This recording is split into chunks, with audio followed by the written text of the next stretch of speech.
Mon fils m'a dit, maman, je vais vérifier les freins. Tu es âgé, c'est dangereux pour toi de conduire.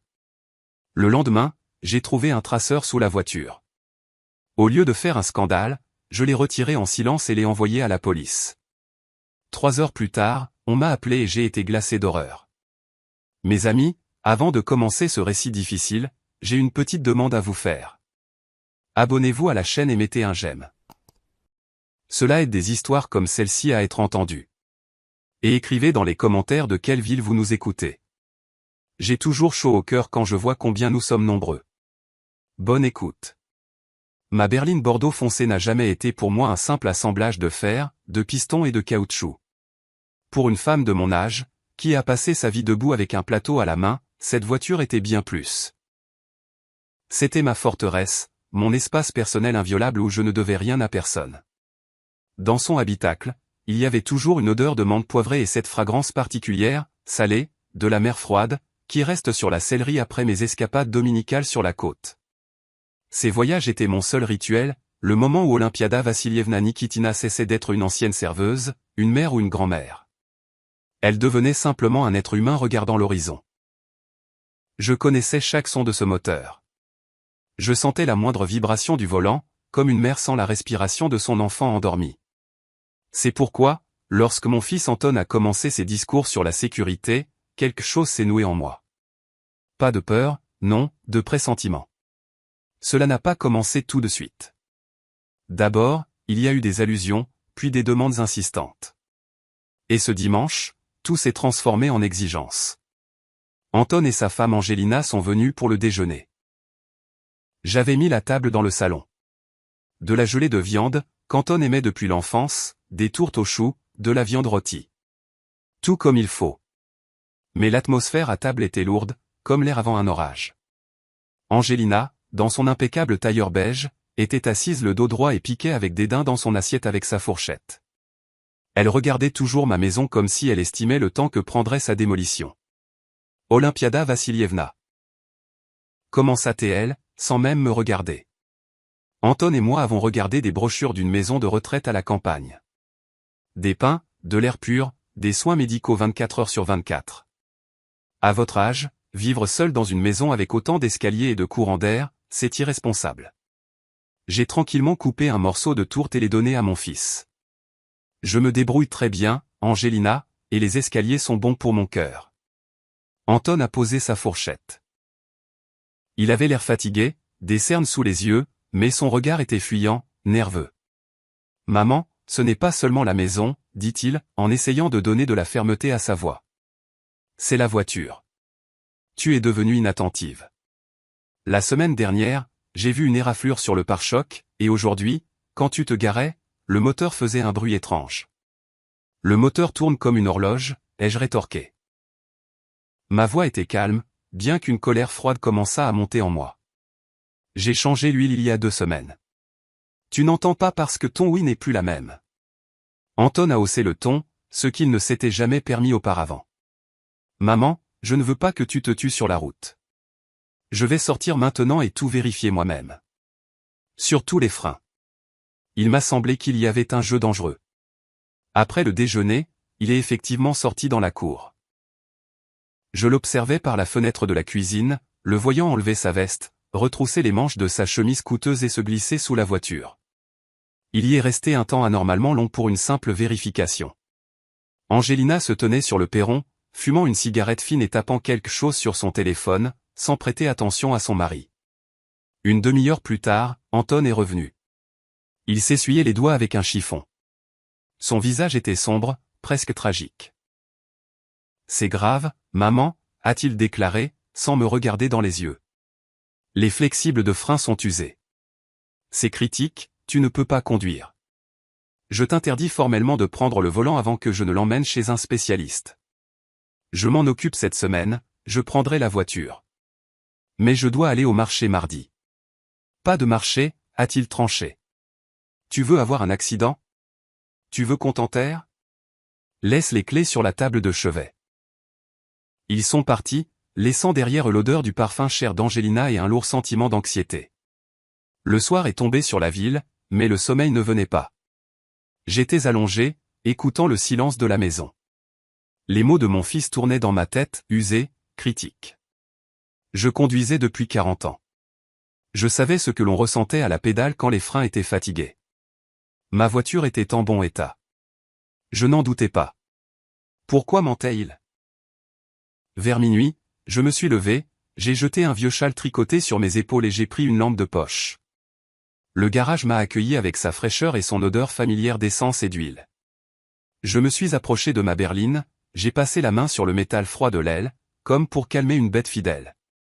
Je ne suis pas mécanicienne, mais la vie m'a appris à comprendre les choses dont ma sécurité dépend. Je me suis allongé sur le sol en béton froid et j'ai éclairé le dessous de la voiture avec la lampe de poche, là où Anton avait bricolé. Les flexibles de frein étaient intacts, secs, sans la moindre fissure. Aucune fuite de liquide. Tout était parfait. J'allais sortir, soulagé, quand le faisceau de la lampe a accroché quelque chose d'étranger. À l'arrière, profondément à l'intérieur du pare-choc, là où on ne le voit pas de l'extérieur, une petite boîte noire était collée au métal. Elle tenait par un aimant. Mon cœur a raté un battement. Je me suis étiré et j'ai détaché l'appareil avec effort. C'était un petit rectangle de plastique noir de la taille d'une boîte d'allumettes. Sur le côté, une minuscule diode verte clignotait à peine. Un traceur GPS. Ma première réaction a été de vouloir appeler immédiatement Anton, de crier, d'exiger une explication. Comment osait-il espionner sa propre mère comme une criminelle, m'humilier avec ce contrôle, sous prétexte de s'inquiéter? La colère est montée comme une vague brûlante dans ma gorge. Mais je me suis figé. Des années de travail en salle m'avaient appris la règle principale, les émotions sont l'ennemi d'un bon service et du bon sens. Si un client crie, tu dois devenir de glace. Si ton fils te met un mouchard aimant sur les freins, c'est que quelque chose ne va pas. L'impulsivité pouvait me coûter très cher maintenant. J'ai éteint la lampe de poche et je suis rentré à la maison. J'ai mis le traceur dans une enveloppe postale épaisse. Je ne me suis plus recouché. Je suis resté assise dans la cuisine, regardant la petite lumière verte clignoter à travers le papier, et j'ai attendu l'aube. Le matin, je n'ai pas pris la voiture. Anton l'avait interdit, après tout. Je me suis habillé un peu mieux, j'ai pris une canne, plus pour l'apparence que par nécessité, et je suis allé à pied au poste de police du quartier. Derrière le comptoir de l'accueil se trouvait Sergueï, un homme robuste avec une moustache, que je me souvenais avoir connu tout jeune sergent. Il venait souvent déjeuner chez moi il y a environ 15 ans. Il adorait mes soupes de cornichons. Olympiada Vassilievna, son visage s'est éclairé d'un sourire. Quelle bonne surprise! Quelqu'un vous a embêté? Bonjour, Serioja. J'ai posé l'enveloppe sur le comptoir. Ma voix était calme, posée. Personne ne m'a embêté. J'ai juste trouvé ça sous ma voiture. Je veux savoir à qui c'est. Peut-être des plaisantins? Ou peut-être que je ne comprends rien à la technologie moderne? Sergueï a ouvert l'enveloppe, a tourné la petite boîte dans ses mains. Le sourire a disparu de son visage. Un jouet sérieux, a-t-il marmonné. Pas des moins chers. Laissez-moi vérifier le numéro de série, Olympiada Vassilievna. Asseyez-vous en attendant. Voulez-vous un thé? Non, merci. Je vais rentrer chez moi. Appelle-moi quand tu sauras. Je suis rentré à pied lentement, en me persuadant que j'entendrais une explication simple. Anton dirait que c'était pour mon bien, qu'il s'inquiétait de mes déplacements, qu'il était juste un idiot surprotecteur. J'étais prête à lui pardonner sa bêtise. Une mère est toujours prête à pardonner la bêtise. L'appel est arrivé 3 heures plus tard. J'étais en train de dépoussiérer une photo dans le salon. Le numéro était celui du poste de police. Olympiada Vassilievna? La voix de Sergueï avait changé. Sèche. Officielle.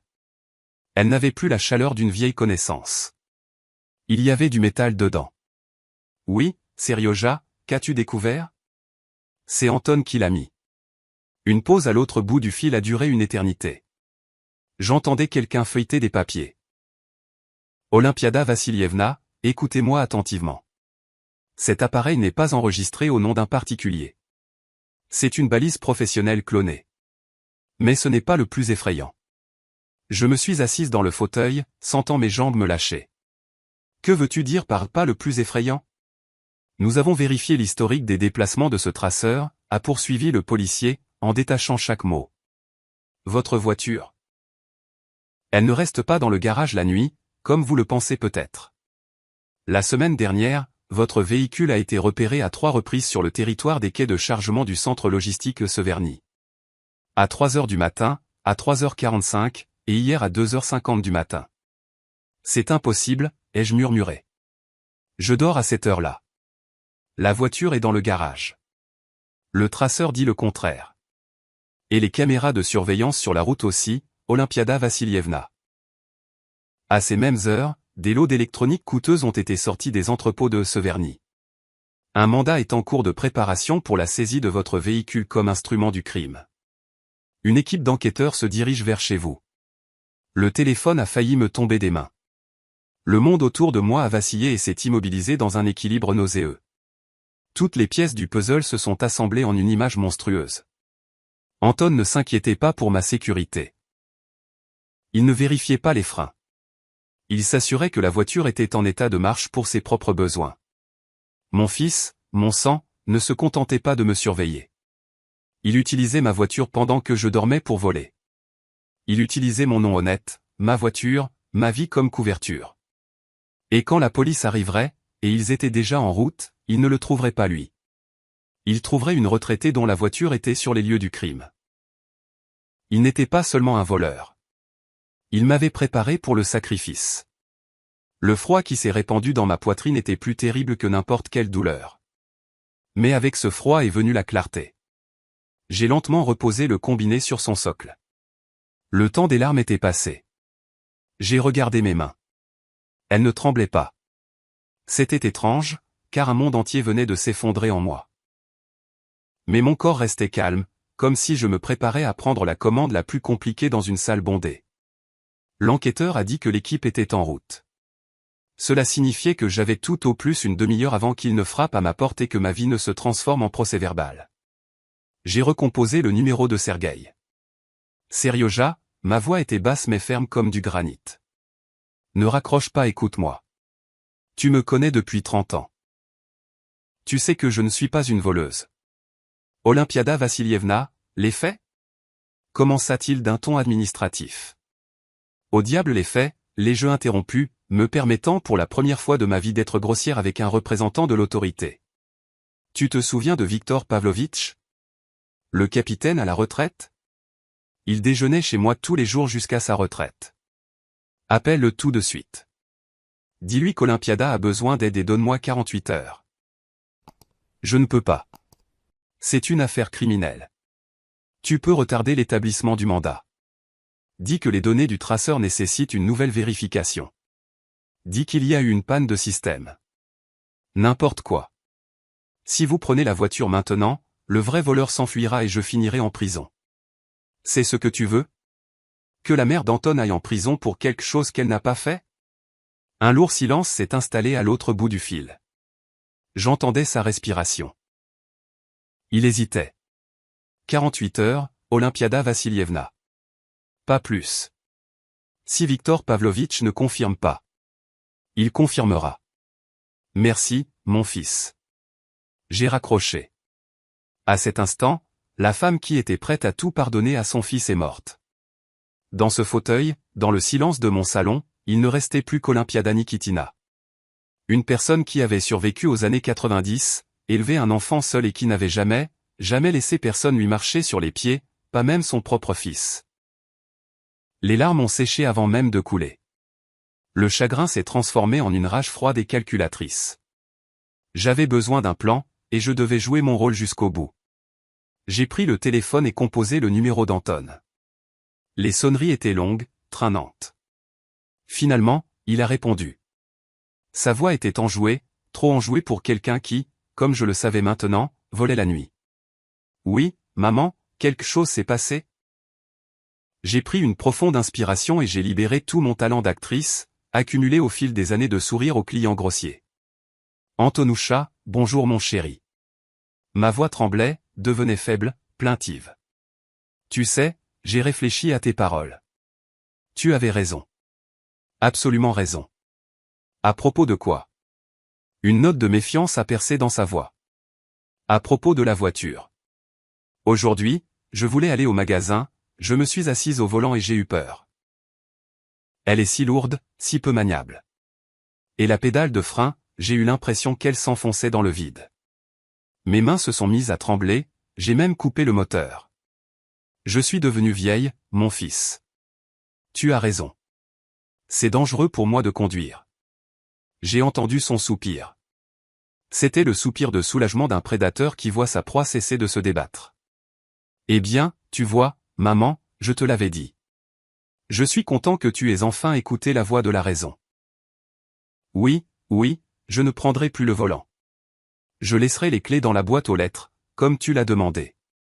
Prends-la quand tu pourras, emmène-la chez le garagiste ou fais ce que tu juges nécessaire. Je suis fatigué de me battre. Tu es une bonne mère. C'est la bonne décision. J'essaierai de passer un de ces jours. Peut-être même ce soir si je me libère plus tôt, pour que la voiture ne reste pas en panne.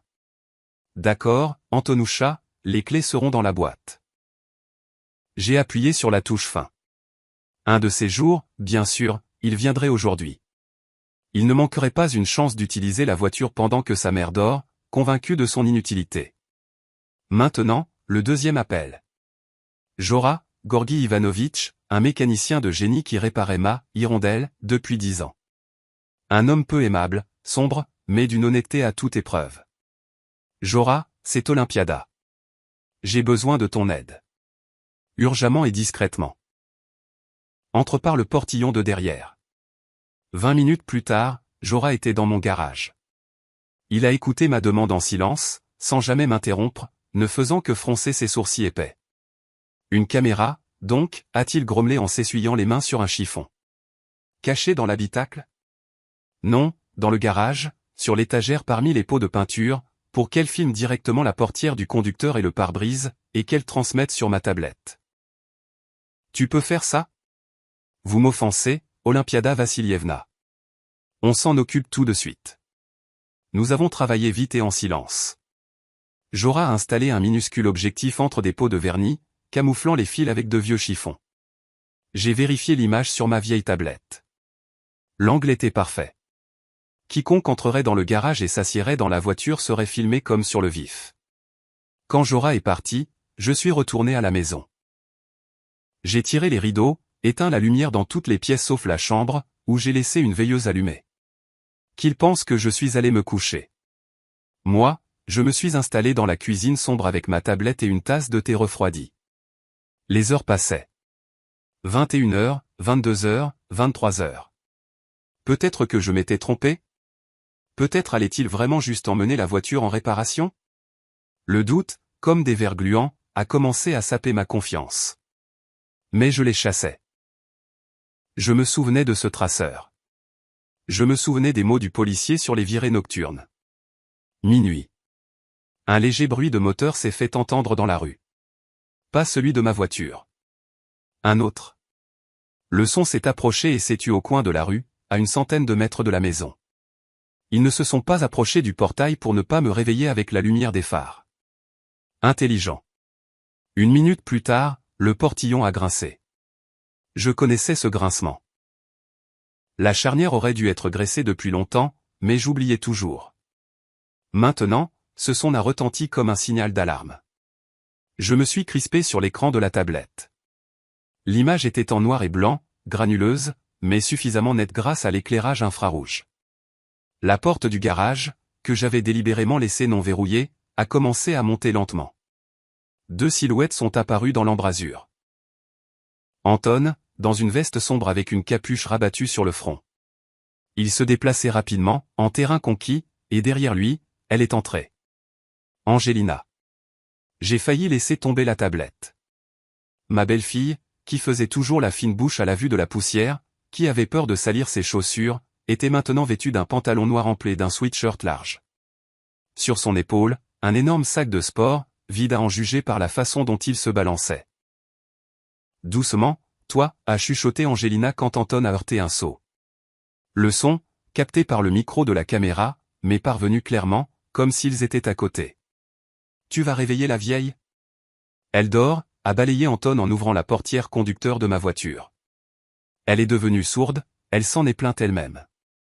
Elle a avalé ses pilules et elle roupille. Il s'est assis au volant.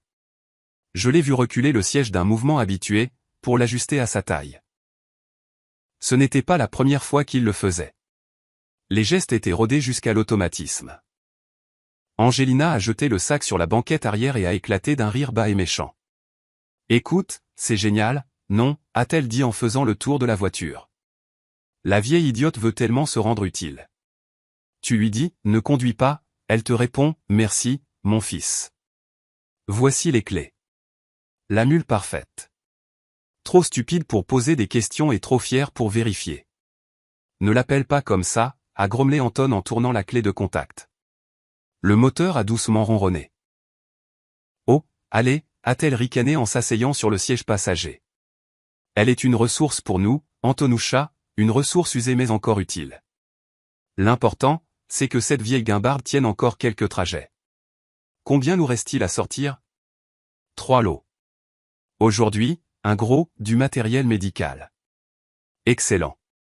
Allons-y. Le temps, c'est de l'argent. Les portes du garage se sont refermées derrière eux. La voiture est sortie en marche arrière. Ils n'ont allumé les phares qu'une fois sur la route. J'étais assise dans l'obscurité de la cuisine, regardant le garage vide sur l'écran. Mes oreilles bourdonnaient d'humiliation. La mule parfaite. Une ressource. La vieille idiote. Ils ne se contentaient pas de voler, ils se moquaient de moi. Ils me méprisaient. Pendant tout ce temps, alors que je leur préparais des tourtes, que j'écoutais leurs plaintes sur la vie, ils planifiaient comment m'utiliser au maximum avant de me jeter à la casse. Anton savait qu'ils transportaient du matériel médical dans ma voiture. S'ils étaient arrêtés, si quelque chose arrivait, pour la police, ce serait la voiture d'Olympiada Nikitina au volant. J'ai lentement éteint la tablette. Mes mains se sont mises à trembler, mais cette fois, ce n'était pas de la faiblesse. C'était de l'adrénaline. Ils pensaient que je dormais. Ils pensaient que j'étais sourde et aveugle. Eh bien, qu'ils le pensent. Je me suis levé et je me suis approché de la fenêtre. La nuit était sombre, sans lune, parfaite pour le vol. Mais l'aube viendrait, et quand elle viendrait, je serais prête. 48 heures. J'avais 48 heures pour transformer leur suffisance en leur condamnation. Je suis allé dans la chambre, mais pas pour dormir. J'ai sorti du placard un vieux dossier de documents. J'ai trouvé le numéro de Victor Pavlovitch. Il était trop tôt pour appeler, mais j'allais écrire un message. Le jeu avait commencé, et maintenant, c'est moi qui en fixais les règles. Je suis resté assise dans le noir jusqu'à 4 heures du matin. La tablette était posée devant moi comme une plaie ouverte, mais je ne détournais pas le regard de l'écran.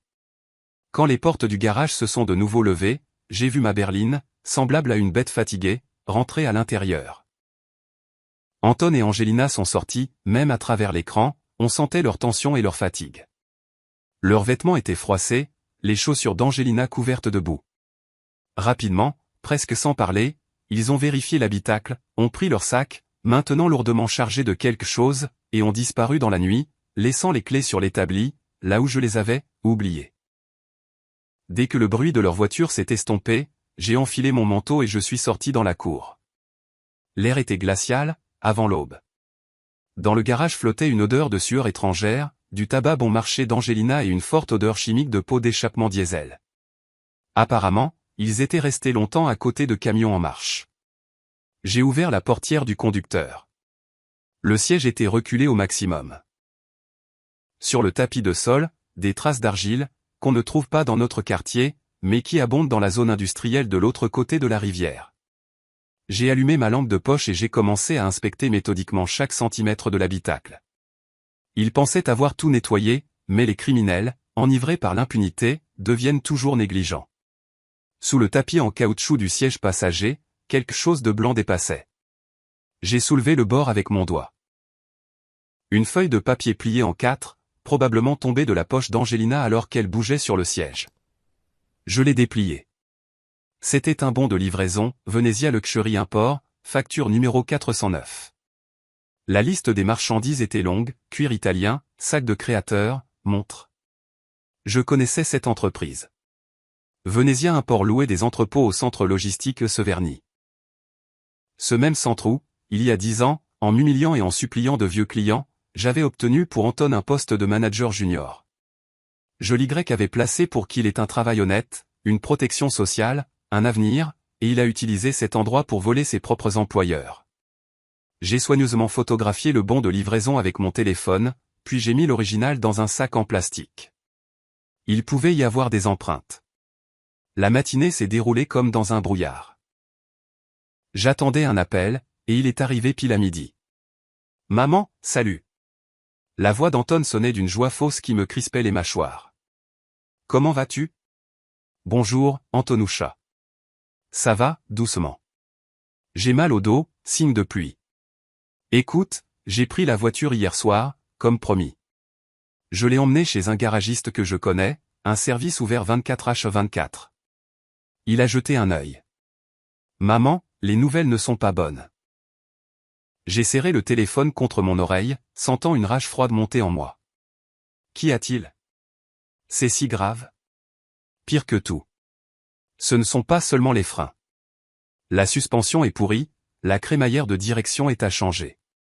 La réparation coûtera plus cher que la voiture elle-même. Ça ne vaut pas le coup d'investir. La pause était magistralement tenue. Il me donnait le temps de réaliser la tragédie. Et que faire alors, ai-je demandé d'une voix tremblante. Je m'y suis tellement habitué. Je sais, maman, je sais. Mais la sécurité est plus importante. Écoute, ce garagiste a une connaissance qui rachète ce genre de voiture pour les pièces. Il en donne un bon prix, d'ailleurs. Peut-être qu'on devrait la vendre? Tu te débarrasserais d'un souci, et l'argent te servirait pour tes médicaments, pour une cure. Voilà, le coup de grâce. Il ne voulait pas seulement utiliser la voiture, il voulait se débarrasser de la preuve, la vendre à la casse, la dépecer, la détruire, et obtenir ma signature sur les papiers pour que tout soit propre. Oh, Antonoucha, j'ai soupiré lourdement. C'est si soudain. Je dois réfléchir. J'ai passé tant d'années avec elle. Maman, il n'y a rien à réfléchir. L'impatience perçait dans sa voix. Elle est dangereuse. Elle vaut encore de l'argent avant de tomber en morceaux. Je passerai demain avec les papiers, tu n'auras qu'à signer et je m'occuperai de tout. Tu n'auras même pas besoin de te déplacer. Tout pour toi, maman. Tout pour toi. Comme c'est gentil. D'accord, mon fils. Viens demain. Je serai prête. J'ai raccroché. Demain. Il me restait une journée. 1 heure plus tard, on a frappé à la porte. Un coup convenu, 3 courts, 2 longs.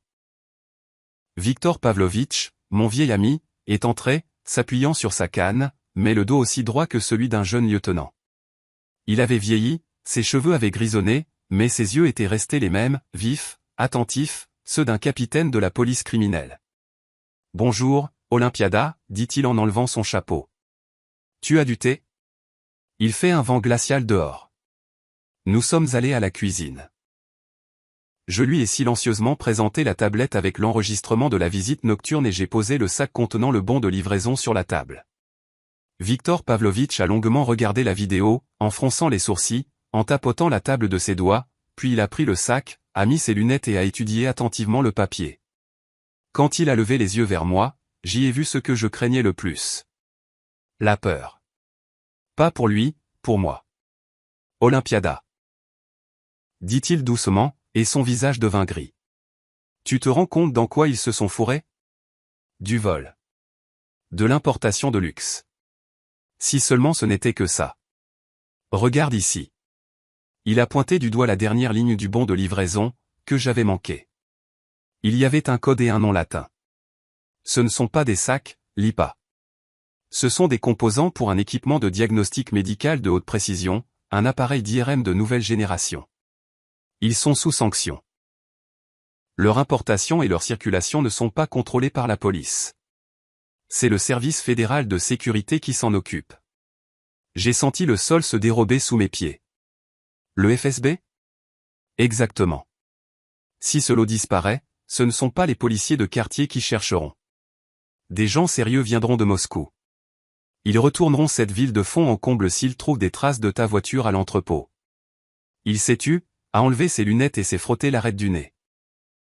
Lipa, ce n'est pas un cambriolage, c'est un détournement de matériel stratégique en bande organisée. C'est de 10 à 15 ans de régime sévère. Ton Anton ne joue pas seulement avec le feu. Il a allumé la mèche d'une bombe sur laquelle tu es assise. Je regardais mon ami et je comprenais qu'il n'y avait pas de retour en arrière possible. Si je donnais la voiture à Anton maintenant, il la détruirait. Mais les traces resteraient, les caméras, la géolocalisation des téléphones. Les fédéraux me trouveraient, et alors personne ne croirait une vieille serveuse qui prétendait ne rien savoir. Je mourrais dans un hôpital pénitentiaire.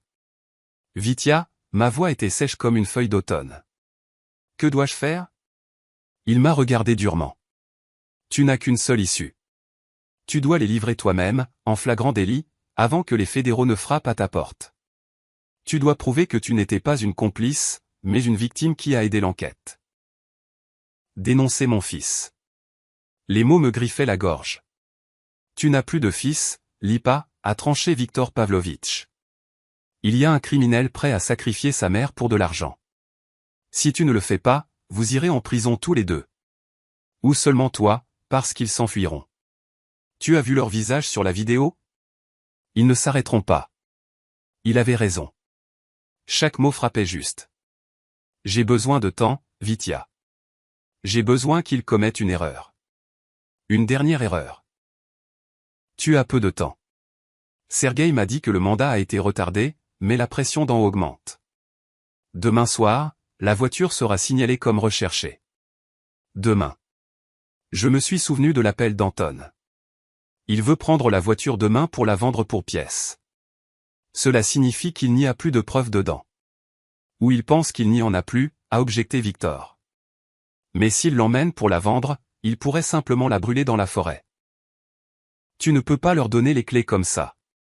Un plan a commencé à se former dans ma tête. Terrible, risqué, mais le seul possible.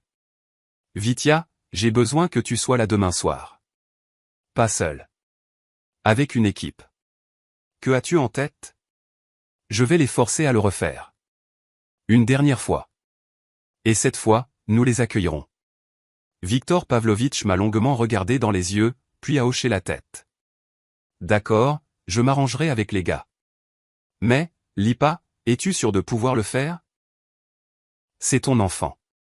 J'ai regardé la chaise vide où s'asseyait autrefois le petit Antonoucha, étalant sa bouillie sur l'assiette. Ce garçon n'existait plus.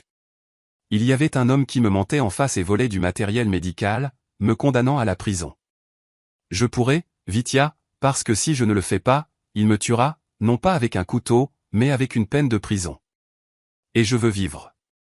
Quand Victor est parti, j'ai sorti un vieux carnet de ma boîte. Il y avait les numéros de tous mes anciens clients.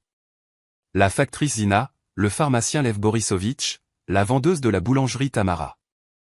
J'avais besoin d'un alibi, et j'avais besoin de témoins, non pas pour le tribunal, mais pour la ville, pour que demain, quand tout arriverait, personne n'ose dire qu'Olympiada Nikitina avait élevé un voleur et l'avait couvert. J'ai pris le téléphone. Il était temps d'activer mon réseau. Il était temps de tisser une toile dont Anton et Angelina ne pourraient plus s'échapper. Je suis sorti de chez moi dès que les premiers magasins ont ouvert. Mon itinéraire était calculé au millimètre près. D'abord, à la boulangerie de Tamara.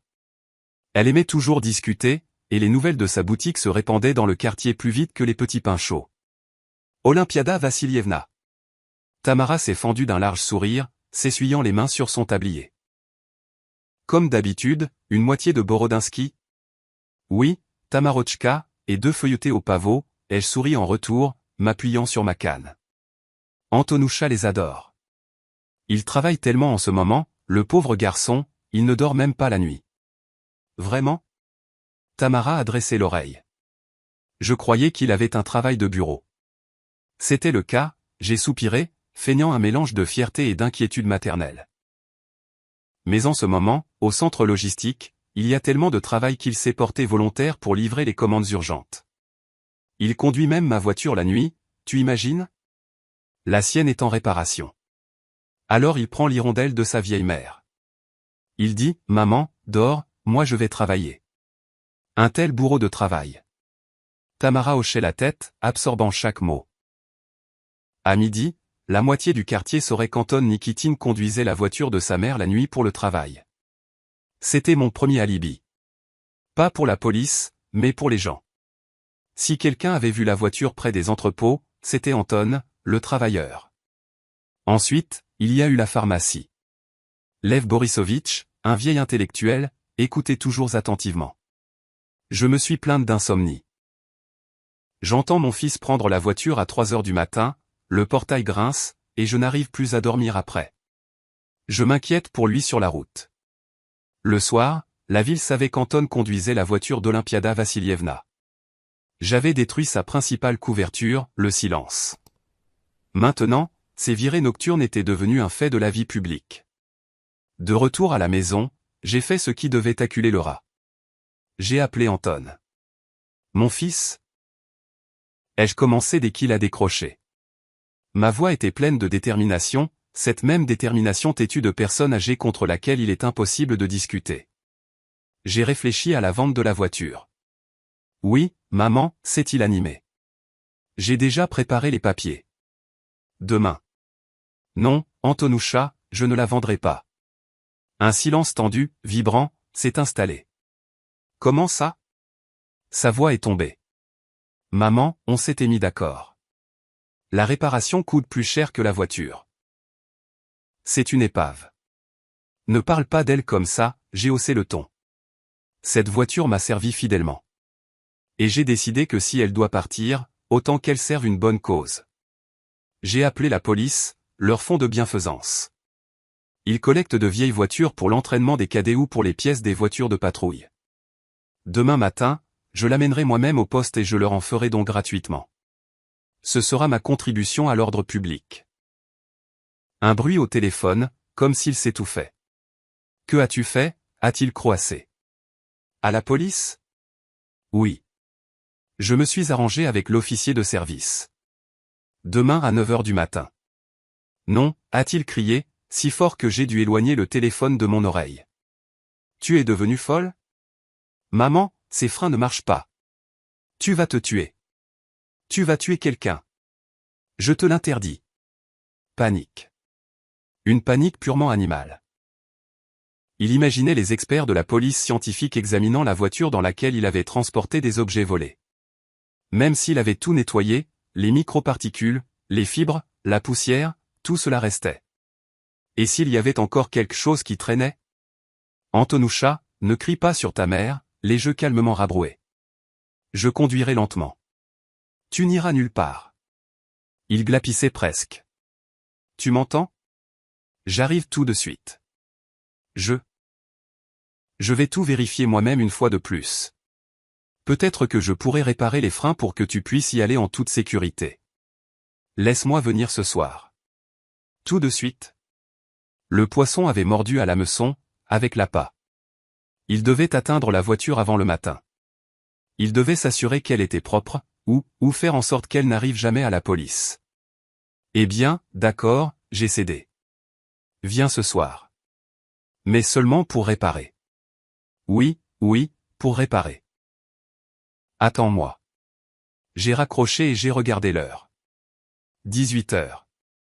J'avais 3 ou 4 heures devant moi. J'ai commencé à me préparer. J'ai débarrassé la table, vérifié la caméra dans le garage. Elle fonctionnait. J'ai vérifié la tablette, la batterie était pleine. Ensuite, je suis allé au garage. Je devais m'assurer qu'il ne pourrait pas partir rapidement si quelque chose tournait mal. C'est alors que mon regard est tombé sur le logement de la roue de secours. Le tapis du coffre n'était pas plat, il gondolait légèrement. Étrange. Anton et Angelina avaient toujours été méticuleux dans leurs activités criminelles. J'ai soulevé le tapis. Le couvercle du logement n'était pas encliqueté. Je l'ai ouvert. La roue de secours était à sa place, mais à l'intérieur de la jante, dans le creux, se trouvait un paquet dense, enveloppé dans du polyéthylène noir. Mon cœur s'est mis à battre dans ma gorge. J'ai prudemment déroulé le bord. De l'argent. Des liasses de billets de 5000 roubles, tenus par des élastiques. Beaucoup d'argent, énormément. Mais ce n'était pas tout. Sous l'argent se trouvait une enveloppe. J'ai regardé à l'intérieur. Un billet d'avion. Allez simple. Départ demain matin depuis le chef-lieu de la région. Vol pour Dubaï. Au nom de Stepanova Angelina Viktorovna. Un seul nom. Il n'y avait pas de billet au nom d'Anton Nikitin dans l'enveloppe. Je me suis assise sur le bord du coffre, serrant le papier glacé dans mes mains. Le tableau s'est complété, et il était encore plus cynique que je n'aurais pu l'imaginer. Angelina ne m'utilisait pas seulement, elle utilisait aussi Anton. Il était pour elle la même nulle que moi. Elle prévoyait de s'enfuir demain matin avec l'argent, laissant son mari gérer les conséquences du vol et s'expliquer avec la police et, peut-être, le FSB. Et moi. J'aurais été le bouc émissaire parfait, la vieille dame sur qui on peut rejeter la faute pour le stockage de biens volés dans le garage. C'est pour ça qu'elle était si pressée. C'est pour ça qu'il prenait tant de risques. C'était la fin. J'ai soigneusement tout remballé et remis à sa place. Exactement comme c'était. Mes mains étaient devenues glaciales, mais mon esprit était clair comme un matin de gel. Ils ne viendraient pas réparer les freins. Ils viendraient récupérer leur fonds de pension. Et, très probablement, pour faire quelque chose à la voiture après quoi aucune expertise ne trouverait plus rien. Par exemple, y mettre le feu ici même, dans mon garage, avec la maison. Je suis retourné à la maison et j'ai appelé Viktor Pavlovitch. Vitya, ai-je dit doucement. Le plan change, ou plutôt, il s'accélère. Ils viennent aujourd'hui, et ils ne viennent pas seuls. Ils ont des bagages avec eux. J'ai compris, a-t-il répondu brièvement. Nous serons prêts. Ne joue pas les héros, lis pas, ouvre-leur simplement la porte. Je l'ouvrirai, ai-je répondu. Mais c'est moi aussi qui la fermerai. Je me suis assise dans le fauteuil près de la fenêtre donnant sur l'allée, posant sur mes genoux la télécommande du portail du garage, une petite boîte que Jora m'avait donnée. Le bouton sous mon pouce semblait brûlant. L'attente ne serait plus longue. Bientôt, mon fils viendrait pour me trahir une dernière fois, et sa femme viendrait pour le trahir lui. Et je serais là, à regarder. Je serais le témoin de leur chute. Des phares ont clignoté au bout de la rue. Ils arrivaient. L'obscurité dans le salon était épaisse, comme du coton. Mais je n'ai pas allumé la lumière. J'étais assise dans le fauteuil, me fondant dans les ombres, et seul l'écran du téléphone, sur lequel j'avais transféré à Viktor Pavlovitch la photo du billet et des liasses d'argent, brillait faiblement sur mes genoux. La réponse est venue instantanément. Un smiley avec le pouce levé. Cela signifiait que l'équipe d'intervention était sur place. Ils attendaient au bout de la rue, dans une camionnette banale, prêts à intervenir à mon signal. La voiture d'Anton, un SUV noir qu'il avait acheté à crédit il y a 6 mois, s'est approchée silencieusement de la maison et s'est arrêtée, bloquant la sortie de mon garage. Les phares se sont éteints, le moteur s'est tu. Ils ne sont pas allés à la porte d'entrée, ils n'ont pas sonné. J'ai entendu un léger grincement de métal contre la céramique. Ils déplaçaient le pot de fleurs sur le perron, sous lequel je gardais une clé de secours. Cette même clé que j'avais prétendument perdue il y a 3 mois et dont je m'étais plainte à Anton. Il avait alors juste haussé les épaules et dit de changer la serrure. Bien sûr, je n'avais pas changé la serrure, et la clé, il s'avère qu'il l'avait trouvée et gardée pour lui. La porte a cliqueté doucement et s'est entr'ouverte. J'ai retenu mon souffle. Ils sont entrés dans le vestibule, essayant de ne pas faire de bruit, mais dans le silence de la vieille maison, chaque pas faisait grincer le plancher. Elle dort. Le murmure d'Angelina était sec, nerveux. La lumière est éteinte partout. Elle dort, a grommelé Anton. Allons vite au garage. On prend l'argent et on se tire. Et la voiture? On verra pour la voiture sur place, l'a-t-elle interrompu. L'important, c'est le liquide. Et les papiers. Ils sont passés devant le salon où j'étais assise, sans me remarquer dans le fauteuil profond. J'ai vu leur silhouette à la lumière du lampadaire de la rue qui filtrait par la fenêtre. Tous deux avaient de grands sacs et des bouteilles à la main. Des bouteilles en plastique avec un liquide transparent. Une odeur d'eau de javel m'a frappé le nez quand ils ont ouvert la porte menant de la maison directement au garage. Ils n'étaient pas venus réparer les freins, ils étaient venus détruire les preuves. J'ai attendu quelques secondes et je me suis approché sans bruit de la fenêtre donnant sur la cour intérieure. Mon garage était traversant, avec un portail sur la rue et une porte vers la maison. La lumière à l'intérieur a jailli, vive, me blessant les yeux. À travers une fente dans le rideau, je voyais tout. Anton s'est précipité vers le coffre. Il a arraché le tapis, ouvert le logement de la roue de secours. Il y est, a-t-il soufflé en sortant le paquet d'argent. Tout est là. Ouf. Je pensais que la vieille l'avait trouvé. Pendant ce temps, Angelina arrosait la banquette arrière et le sol avec le contenu de la bouteille. Mais en plus, sifflait-elle, pour qu'il ne reste pas une seule molécule d'ADN. L'odeur sera terrible, on dira qu'on a renversé des produits chimiques pour nettoyer la piscine en les transportant à la campagne. Anton fourrait les liasses d'argent dans son sac. Ses mains tremblaient. Angèle, ça suffit peut-être? Si on prenait juste l'argent et qu'on partait? Elle donnera la voiture aux flics demain, ils se débrouilleront.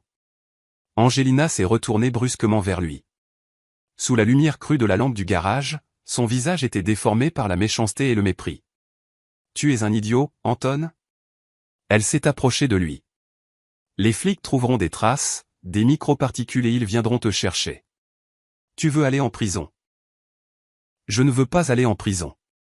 Je veux que ça se termine. Ça se terminera quand on se sera débarrassé des preuves. Écoute-moi. On laisse l'argent ici. Anton s'est figé, une liasse de billets à la main. Quoi? Tu es folle? On laisse une partie de l'argent ici. Elle lui a arraché plusieurs liasses des mains et les a jetées dans un coin du garage, derrière de vieux pneus. Une boîte qu'elle a sortie de son sac a suivi le même chemin, et ça aussi. Qu'est-ce que c'est?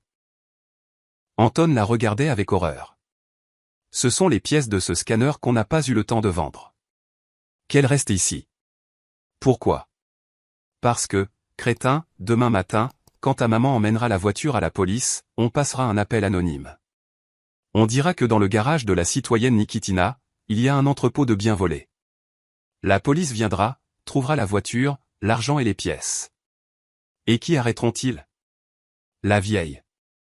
Et nous, on sera choqués. On dira qu'on ne savait rien, que maman est devenue folle sur ses vieux jours et qu'elle a fréquenté des criminels. J'étais debout près de la fenêtre et je sentais que quelque chose en moi venait de se briser. Comme une corde tendue qui claque avec un son assourdissant. Il ne se contentait pas de me piéger, il prévoyait de m'enterrer. Vivante. Mon fils était là, écoutant sa femme proposer de m'envoyer en prison pour sauver leur peau. Mais c'est ma mère, a faiblement objecté Anton. C'est ton billet pour la liberté, a hurlé Angelina. Ou tu préfères que je m'envole seul pendant que tu pourris en tôle? Choisis. Anton se taisait. Il regardait l'argent dans le coin, sa femme, la voiture. Et je voyais la dernière étincelle de conscience s'éteindre dans ses yeux. Il a hoché la tête. D'accord, fais comme tu veux, mais vite. C'était la fin. Mon fils n'existait plus. Devant moi se trouvait un étranger, un ennemi. J'ai sorti de ma poche la petite télécommande que Jora m'avait donnée. Il n'y avait qu'un seul bouton rouge. Le bouton de verrouillage du périmètre. Jora n'avait pas seulement installé une caméra, il avait modernisé l'automatisme du portail. Maintenant, il pouvait non seulement se fermer lentement, mais aussi se verrouiller hermétiquement, bloquant les serrures électroniques de sorte qu'on ne pouvait l'ouvrir qu'avec cette télécommande. J'ai appuyé sur le bouton. Un lourd grondement de moteur a retenti dans le garage. Les battants du portail, qui étaient ouverts, ont commencé à descendre lentement, inexorablement. Anton et Angelina ont sursauté. « Que as-tu appuyé » a crié Angelina. « Je n'ai rien appuyé. » Anton s'est précipité vers le bouton sur le mur, le martelant frénétiquement. « Ça ne marche pas. C'est coincé. » Le portail s'est abaissé avec un claquement métallique, coupant la voie vers la rue. Les serrures ont cliqué comme la culasse d'un pistolet. Ils étaient piégés, dans la boîte de béton de mon garage, seuls avec leur cupidité et leur trahison. J'ai pris une profonde inspiration, redressé les épaules et allumé la lumière dans le vestibule. Il était temps d'entrer en scène. J'ai ouvert en grand la porte intérieure du garage et j'ai franchi le seuil. La lumière vive m'a frappé les yeux, mais je n'ai pas plissé les paupières. Je me tenais sur la marche supérieure, emmitouflé dans mon vieux châle de laine, et je les regardais de haut.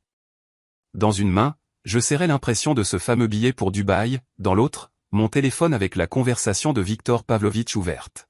« Maman » Anton a reculé des portes fermées, comme s'il avait vu un fantôme.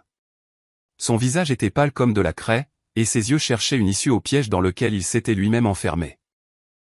Angelina s'est figée, une bouteille d'eau de Javel à la main. Une seconde, la peur a traversé son visage, mais elle a été immédiatement remplacée par un masque de mépris arrogant.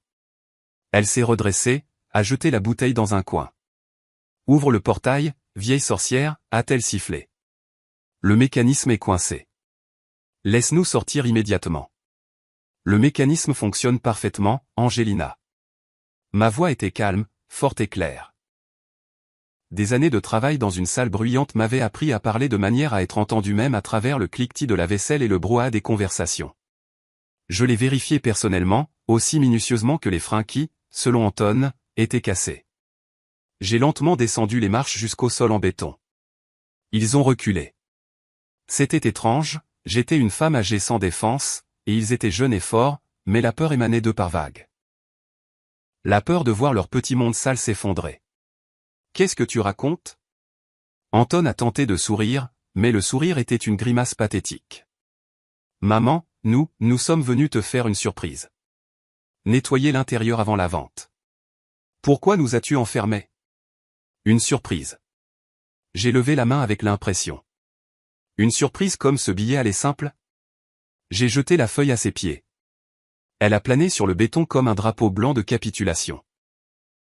Anton a baissé les yeux, a lu le nom et la date. Ses sourcils se sont haussés. Il a lentement tourné la tête vers sa femme. « Angèle, c'est quoi ça, un billet pour Dubaï ?» Angelina se taisait, les lèvres pincées en une fine ligne. « Tu savais qu'elle partait demain, Anton ?» ai-je demandé, sans le quitter des yeux. « Seul, sans toi ? Ou étais-tu trop occupé à arroser ma voiture d'eau de Javel pour remarquer que ta femme faisait ses valises pour sa petite personne ? C'est une erreur, a-t-il balbutié, regardant sa femme avec la confusion d'un chien battu. Angelina, dis-lui. On devait partir ensemble, plus tard, quand tout se calmerait.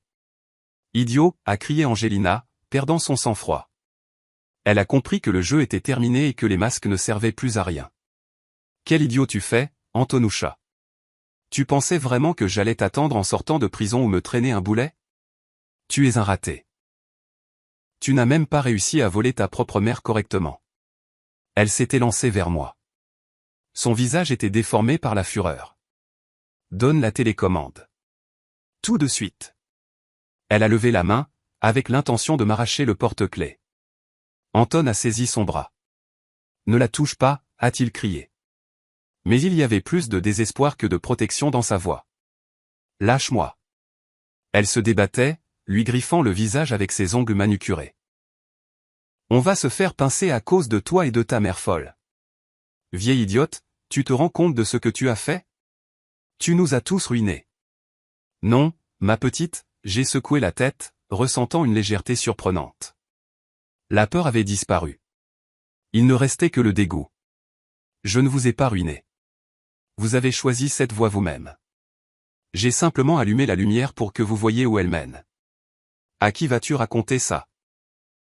Angelina s'est dégagée de l'emprise de son mari et a reculé vers la voiture, respirant lourdement. À la police ? Qui te croira ? Tu es une vieille folle sénile. On dira que tu as forcé Anton à le faire, que tu l'as fait chanter avec l'héritage, que c'était ton idée, cet entrepôt dans le garage. C'est notre parole contre la tienne, et nous sommes plus jeunes, plus convaincants. Et toi ? Tu n'es personne. Elle a souri triomphalement, pensant avoir trouvé une échappatoire. Anton la regardait avec horreur, réalisant avec qui il avait vécu toutes ces années. J'ai souri en retour. C'était un sourire triste, fatigué. Je n'avais pas pitié de moi. J'avais pitié du temps, de l'amour que j'avais consacré à élever l'homme qui se tenait maintenant devant moi et n'osait même pas me regarder dans les yeux. Tu as raison, Angelina, ai-je dit doucement. Peut-être qu'un simple policier de quartier aurait eu du mal à démêler tout ça. On croit rarement les vieilles dames quand il s'agit de leur fils chéri. Mais ils n'ont pas besoin de me croire, moi. J'ai levé la main et j'ai montré un coin sombre du garage, où derrière des étagères d'outils se trouvait une autre porte menant à un débarras, qu'ils avaient oublié dans leur précipitation. Il leur suffit de croire le chef de la police. La porte du débarras s'est ouverte. De l'obscurité est sorti Viktor Pavlovitch. Il portait son vieil uniforme de cérémonie, avec toutes ses décorations sur la poitrine. Derrière lui se tenaient 2 solides membres du raid encagoulés avec des fusils d'assaut. « Bonsoir, citoyen. » La voix de Viktor Pavlovitch a résonné dans l'espace confiné du garage comme une sentence. Les mains là où je peux les voir. Lentement. Angelina a poussé un cri et a reculé, le dos contre le capot de la voiture. Anton s'est simplement effondré sur le sol, se couvrant la tête avec les mains. « Capitaine. » a-t-il murmuré. « Tonton Vitya. Pour toi, c'est Viktor Pavlovitch, a coupé mon ami, faisant signe aux soldats. Prenez-les. » Les hommes du raid ont agi vite et sans ménagement.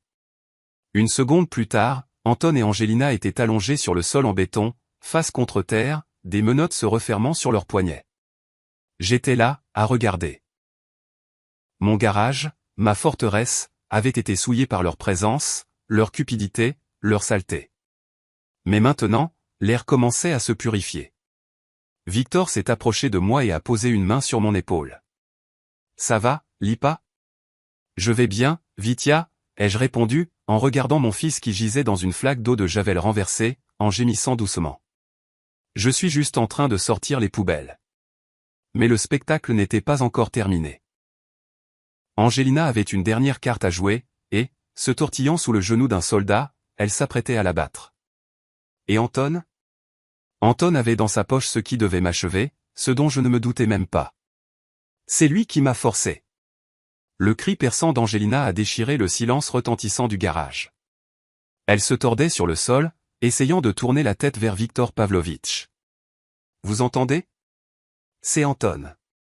Il m'a menacé. Il a dit que sa mère avait des tonnes d'argent, qu'elle était une millionnaire clandestine et qu'on pouvait tout prendre. J'avais peur de lui. Je suis une victime. » Sa voix se brisait en un glapissement. Son maquillage avait coulé, transformant son joli visage en un masque de clown fou. À ce moment-là, elle ressemblait à un rat acculé, prêt à égorger ses propres petits pour se sauver. Anton, qui jusqu'alors était resté silencieux, a sursauté comme s'il avait été électrocuté. La trahison de sa femme, instantanée et absolue, a même percé sa carapace de choc. « Qu'est-ce que tu racontes » a-t-il hurlé, essayant de se redresser, mais le soldat du raid lui a brutalement plaqué le visage contre le béton. « Quel millionnaire ? C'est toi qui as tout inventé. C'est toi qui as trouvé le plan. Tu as dit que maman était vieille et qu'elle ne remarquerait rien. Il ment. Il ment, criait Angelina. C'est un toxicomane. C'est un joueur. Vérifiez ses comptes. Il a tout perdu et a décidé de voler sa mère. La scène était répugnante. 2 personnes qui, 5 minutes plus tôt, formaient une famille, des alliés prêts à s'enfuir ensemble vers une nouvelle vie, se noyaient maintenant mutuellement dans la boue, essayant de s'attirer la moindre indulgence. Anton a cessé de résister. Il s'est soudainement affaissé et s'est mis à pleurer. Fortement, en sanglotant, comme un enfant. Il a tourné la tête vers moi. Les larmes se mêlaient à la poussière sur ses joues. « Maman, maman » a-t-il gémi de la même voix qu'il utilisait à 5 ans pour demander une glace. « Maman, dis-leur, s'il te plaît, je suis ton fils. Je suis ton Antonoucha. J'ai des dettes, maman. Des gens dangereux. Ils ont menacé de me tuer. Je ne voulais pas. J'ai juste eu peur. Ne les laisse pas m'emmener. » Il a rampé vers moi, autant que les menottes et l'agent qui le tenait le lui permettaient. Le soldat a jeté un regard interrogateur à Viktor Pavlovitch. Celui-ci a hoché la tête à peine perceptiblement, et l'agent a légèrement desserré sa prise, permettant à Anton de ramper d'un demi-mètre et de s'agripper de ses mains liées au PAN de mon manteau. « Maman, pardonne-moi » sanglotait-il, le visage enfoui dans le tissu. « Je vais tout arranger. Je travaillerai pour rembourser. Mais pas la prison. J'y mourrai. Aie pitié de moi. Tu es ma mère. » Pendant une seconde, une infime fraction de seconde, mon cœur a vacillé. C'était l'instinct, ancien comme le monde. L'instinct de protéger son enfant, peu importe le monstre qu'il est devenu. Je me suis souvenu de ses petites mains chaudes quand il apprenait à marcher. Je me suis souvenu comment il dormait dans mes bras avec une forte fièvre. Mais ensuite, j'ai levé les yeux. J'ai vu ma voiture, mon « hirondelle », imprégné de l'odeur d'eau de javel et de trahison. J'ai vu le coin du garage où ils avaient jeté les pièces volées pour me piéger. J'ai vu Angelina, qui regardait son mari avec dégoût et haine. Et j'ai compris que le garçon dont je me souvenais n'existait plus.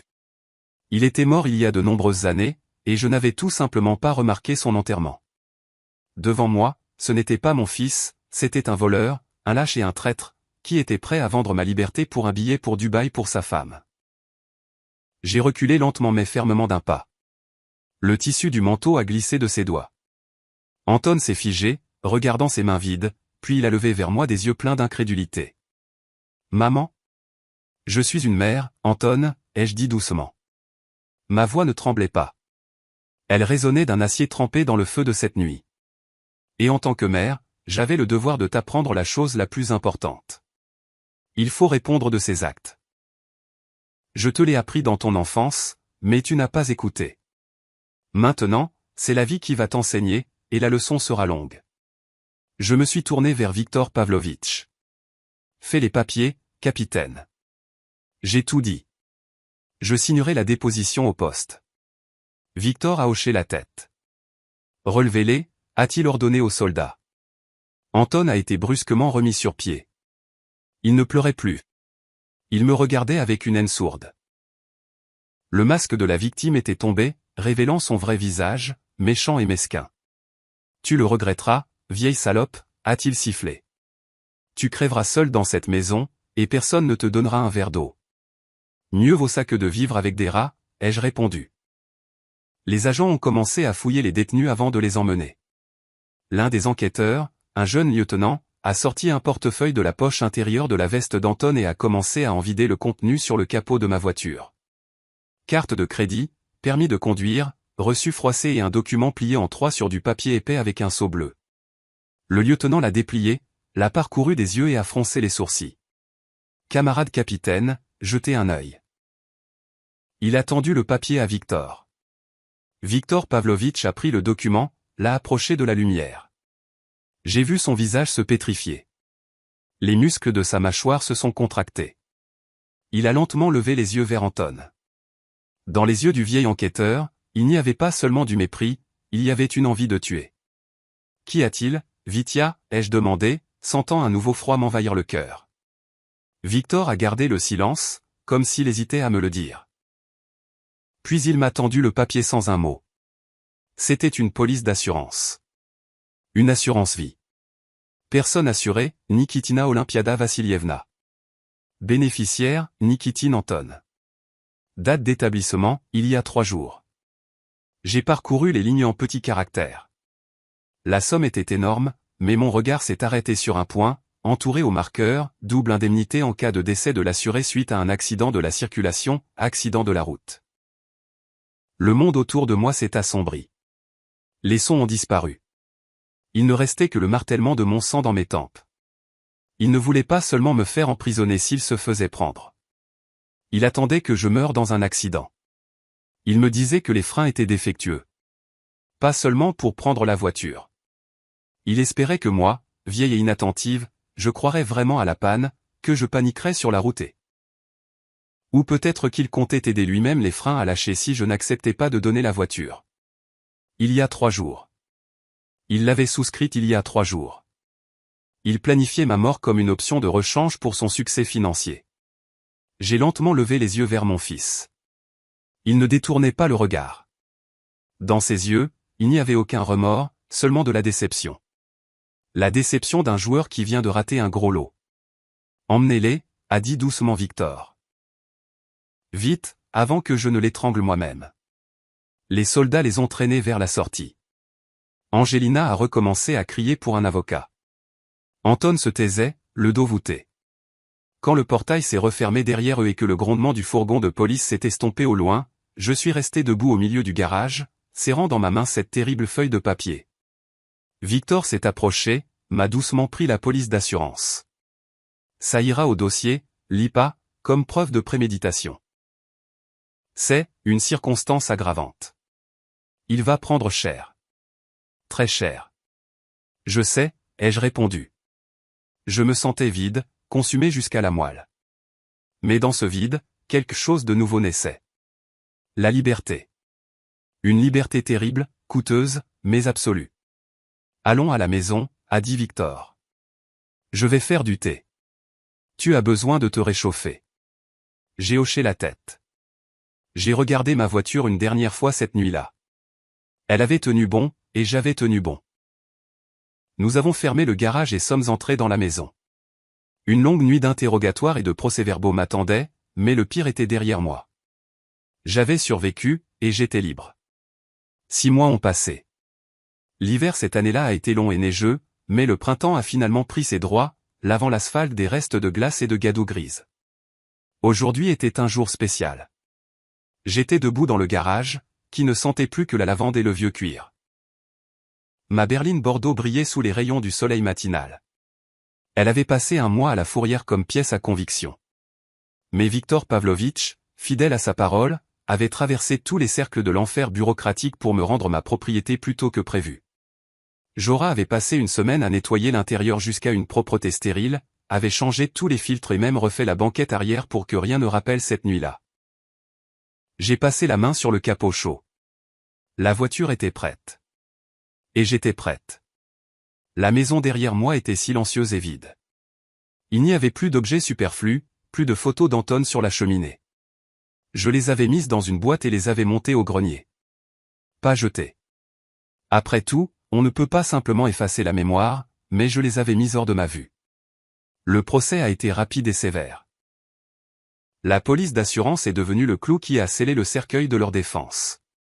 Anton et Angelina ont écopé de peines de prison ferme, longues. Je ne suis pas allé à la lecture du verdict. Victor m'a donné les chiffres.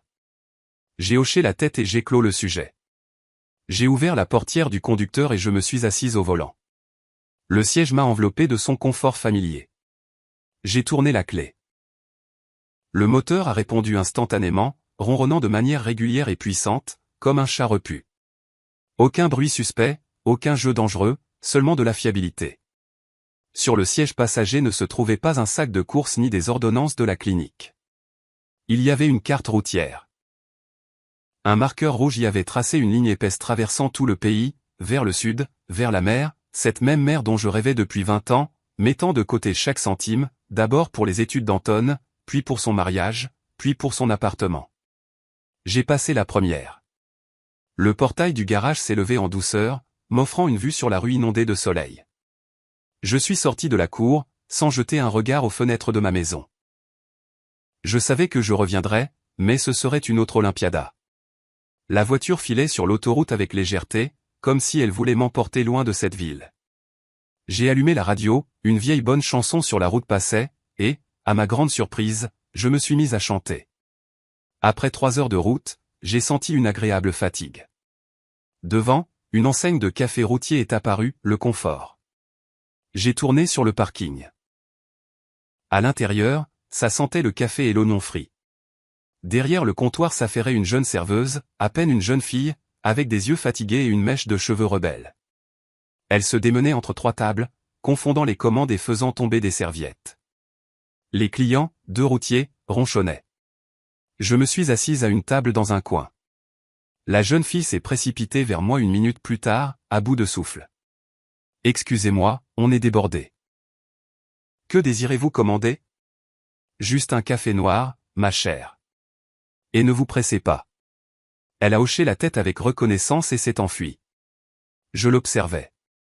Dans ses mouvements, dans ses efforts, je me reconnaissais 40 ans plus tôt. La même agitation, le même désir de plaire à tout le monde, la même peur de se tromper. Elle a apporté le café.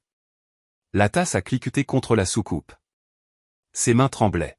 « Pardon » a-t-elle murmuré. Je lui ai souri, non pas le sourire de service d'une cliente, mais le sourire chaleureux d'une personne qui comprend tout. J'ai sorti de mon portefeuille un gros billet. Bien plus que le prix du café, et plus que ce qu'on laisse habituellement en pourboire dans de tels endroits. « Tout va bien » ai-je dit, couvrant sa paume de la mienne. « Tu t'en sors très bien. » Juste un conseil d'une vieille collègue. La jeune fille s'est figée, me regardant avec surprise. « Lequel ?»« Vérifie tes rétroviseurs, ma petite, » ai-je dit en la regardant droit dans les yeux. Et pas seulement dans la voiture. Parfois, les choses les plus dangereuses se cachent dans les angles morts. Là où nous sommes habitués à ne voir que ce que nous voulons voir. Là où nous faisons confiance sans regarder. Elle a cligné des yeux, réfléchissant à mes paroles. Je m'en souviendrai. Merci. J'ai fini mon café, je me suis levé et je suis sorti. Le vent printanier m'a frappé le visage avec une odeur de liberté et de neige fondue. La clochette au-dessus de la porte a tinté, me raccompagnant. Ce son était comme le gong final. Le round est terminé. Le vainqueur quitte le ring sur ses propres jambes. Je suis monté dans la voiture, j'ai vérifié les rétroviseurs, une habitude devenue une règle de fer, et j'ai repris la route. Devant moi, il y avait l'horizon, la mer et toute une vie qui, comme il s'est avéré, ne faisait que commencer. Mes amis, voilà qui conclut l'histoire d'Olimpiada Vassilievna. Une histoire lourde, poignante et, malheureusement, effroyablement réaliste. Nous parlons souvent de l'amour maternel inconditionnel, du sacrifice, du pardon. Mais où se situe la limite au-delà de laquelle le pardon devient de la complicité, et l'amour se transforme en aveuglement? Pensez-vous qu'Olimpiada a bien agi? C'est un choix terrible d'envoyer de ses propres mains son fils unique derrière les barreaux. Aurait-elle pu faire autrement? Tenter de le sauver, de lui parler, de lui donner la voiture et de tout oublier? Ou bien la trahison d'Anton, la police d'assurance, la tentative de faire accuser sa mère, ne lui ont-elles laissé aucune chance de miséricorde? Écrivez dans les commentaires de quel côté vous êtes. Auriez-vous pu appuyer sur ce bouton de la télécommande? Cette histoire nous fait réfléchir à la fréquence à laquelle, en aimant nos proches, nous ne remarquons pas en qui ils se transforment. Nous les voyons tels que nous voulons les voir, comme de petits enfants ayant besoin de protection. Et dans l'angle mort grandissent le cynisme et la cruauté. Si cette histoire vous a touché, si elle a fait battre votre cœur plus vite, s'il vous plaît, soutenez notre chaîne, mettez un j'aime à cette vidéo. C'est la meilleure façon de nous dire merci. Abonnez-vous à la chaîne pour ne pas manquer de nouvelles histoires audio. Car nous avons encore en réserve de nombreuses histoires à couper le souffle. Et, bien sûr, nous attendons vos commentaires. Vos pensées, vos émotions, votre expérience de vie, c'est ce pourquoi nous travaillons. Nous vous souhaitons tout le meilleur.